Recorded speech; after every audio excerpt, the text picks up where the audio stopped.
Welcome to the Defense and Aerospace Report. I'm Vago Muradian here at the Navy League's annual Sea Aerospace Conference and Trade Show, #1 gathering of U.S. Navy leaders from around the world, along with their international counterparts to talk strategy, technology, budgets, and more. Our coverage here is sponsored by GE Marine, Huntington Ingalls Industries, and Leonardo DRS, and it's our honor to talk with retired United States Air Force Colonel Hondo Guerts, who is the Assistant Secretary of the United States Navy for Research, Development, and Acquisition. Hondo, it's always an honor and a pleasure seeing you. Good to see you, Vago. Agility is the #1 message. You're going up to the luncheon now in order to drive that message home. We were at the conference that Defense and Aerospace Report hosts along with Bank of America, and you made a fascinating comment about how sometimes you've got to spend a little bit more to actually save more money, and you were using the shipyard context. Hey guys, down there in the shipyards, don't get focused on saving $5,000 if you keep a ship, for example, in the dry dock for an extra week or 2 weeks as you're negotiating that. As Christian Becker, the commander of SPAWAR, likes to say, you know, a day in a shipyard is like a dog year. You know, that's 14 days of doing something else somewhere else. Talk to us about that spirit of agility, how you want people to think about this. We're actually spending a little bit of money, actually maybe saving you money over the long term. Talk to us about that mentality shift you're trying to drive in the Navy. Absolutely. Biggest thing kind of I learned talking with commercial counterparts, kind of looking around the world, is it's all about flow time. Right now at a shipyard, the shipyard workers combine the equivalent of a circumvention around the earth to get to the ship. And so a lot of our flow time reduction is really get efficiency. Don't waste time traveling between buildings, relay out those 100 yards so we can, with the same amount of people, deliver a lot more. We've got more ships coming in the inventory. We can pay to hire a bunch more folks and run a lot more contracts, or we can really drive efficiency. We're trying to work on the efficiency side. Lots of good opportunities there. And how do you want the mental model change, whether you're from your acquisition folks, from your engineers, right? You're trying to drive a substantive culture change, which is a lot more than figuring out, okay, how do we lay out better buildings? Talk to us about how you're getting to that culture change part of this. Yeah, so it's really focusing fundamentally on affordability. So not affordability by shaving off a percentage or two. It's where do we have fundamental cost, right? You're wasting a lot of resources walking to a building, for instance. It's a simple example, but once we have this organization all looking at fundamental costs, it's amazing how fast the organization kind of rallies around that. Focus on mission. If you look at what we've done in the naval aviation enterprise, it hasn't been a huge amount of investment in dollars. It's been an investment in thinking, in time, and really focusing on flow. And so most of our repair shops now are seeing a 50% increase in productivity, not with a huge amount of investment in dollars, but sitting down and really focusing on what is it required to deliver the mission, and are we focusing all of our efforts along those lines? Well, talk to us a little bit about P2P. That's the process that the N8 has been running, Admiral Lesher.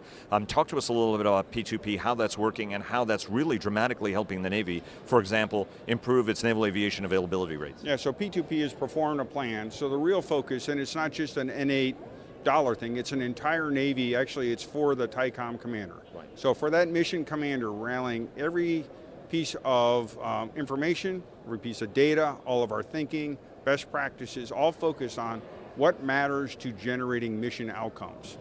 Too many times you can get locked up in procedural, what's a better process.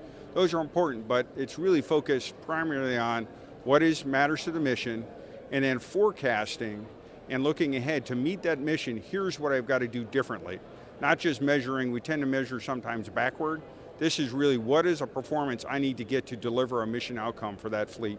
Talk about agility. MQ-25 has always been the poster child. Already there is a prototype aircraft. There are 4 other EMD aircraft that are on the line, but it's already at Scott Air Force Base. Obviously the commitment to fly this year. Talk to us about how you're achieving speed and what's next for the program, and whether or not it meets your strict and tough standards for progress. Yeah, so you know, we'll see proofs in the pudding, but we do have an early airplane we're getting in the air, and I'm always a fan of getting something operating and getting the operator, the end customer, to be able to operate it as quickly as possible is the fastest way to get something he or she needs for their mission. And so if you're looking at what we're doing on the unmanned systems, rapidly prototype, put it in the hands of the operator. Don't get it perfect in the engineering space, get it out there so that they can experiment and we can refine the requirements. And then like we've done with Frigate or like we've done with MQ-25, involve industry and technology early on so that when we actually go to build it, we've already gone through several iterations and we aren't just blindly following a requirement. It's an informed requirement. You mentioned frigate. That was one of the key questions down here. A lot of people saying 1.2 billion per ship is going to be a very, very tough target, especially since it's been a while since NAVSEA designed a ship. Are you comfortable and confident on the progress of the program so far and whether it's going to execute? Absolutely. So we're ahead of schedule. We've got the draft RP out early. We'll have the RP out this summer. Again, learning from this, iterating, we've been with all 5 ship designers. We've been iterating all year. We have been understanding what drives costs, changing our requirements based on what cost is, changing our standards if there's a better standard for us to follow, and then leveraging parent designs so that we aren't starting from scratch and we can really kind of focus on what's unique to the frigate, focus on that, don't get too wrapped up in kind of first of ever ship design. All eyes are on Columbia. There have been some schedule issues with that. You had a lot of margin, you've burned through some of it. How are you winning some of that back? And are you confident that the Navy is going to be able to build Columbia as well as 3 nuclear attack submarines simultaneously without, and 2 Ford-class carriers without hitting a train wreck? Yeah, so obviously keeping a lot of eyes on the submarine enterprise. They've done a remarkable job since the 90s, recovering and getting to do a two per year cadence. In submarines, it's all about sequencing and keeping that cadence up. So we're watching that closely as we bring Columbia on, watching Columbia design. So the way I look at it, we've got to get Columbia design right. We're largely on track there. Then we've got to make sure Virginia can continue to produce as we bring Columbia on, that we're doing a lot of effort there. I stood up a PEO on Columbia to make sure we've got all the focus we need. But it is a very complex, integrated enterprise, and we're looking at all facets of it to ensure Columbia can deliver to the design we need while continuing to produce Virginias.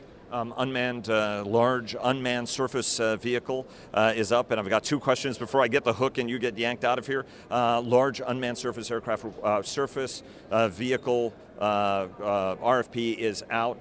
There are those who look at that and say, hey, you guys are asking for a galley and a chart table. That sort of undermines the whole notion of what you're trying to achieve with the program. How do you respond to those folks, and do you think you're on the right track to deliver that kind of a capability? Yeah, so absolutely, and a lot of early prototyping, as you know, going on right now. And then I think the key in the unmanned space is getting them out there so we can operate with a manned, and in some cases be able to bring sailors on and off of that. Right. And so, you'll have to get the right balance of being able to sometimes man them in certain conditions, sometimes you don't want to man them. That's what we're going to discover as we get those out in the fleet. Let me ask you about the macro question about how you are going to be able to deal with the issue of bringing old cruisers back, keeping old destroyers in line, and then getting and building to a 355 ship fleet is going to be maybe more expensive in terms of support sustainment costs already as you try to ramp up the work that you already have for 289 ships or so. Talk to us about how you're going to do that and how many more resources you're going to need to be able to execute that part of the mission. Yeah, so obviously we got to keep everything in balance, right? So our key to delivering naval power is a combination of more capacity, more capability on those ships, and more availability or affordable availability. And here's where I think technology is going to enable us to do some pretty exciting things. If you watch what we're doing on digital twins on destroyers, that could enable us to do a fundamentally different approach to modernization than long-term, big dollar efforts. And so I think as we prototype some of these new technologies, we're going to be able to perhaps change the equation so it's not just a straight line, number of ships times sums dollar. We're going to have to change the game, not just deliver better on the current game we're fighting. And Ford deploys when? All eyes are on when Ford is going to make her first deployment? We'll get the exact timing for you. My first goal is get her out of PSA. That's my immediate focus. Get her out of her availability. Hondo Guerts, Navy Acquisition Executive, sir, thanks very much. It's always a pleasure. Good to see you. Good seeing you. Thank you.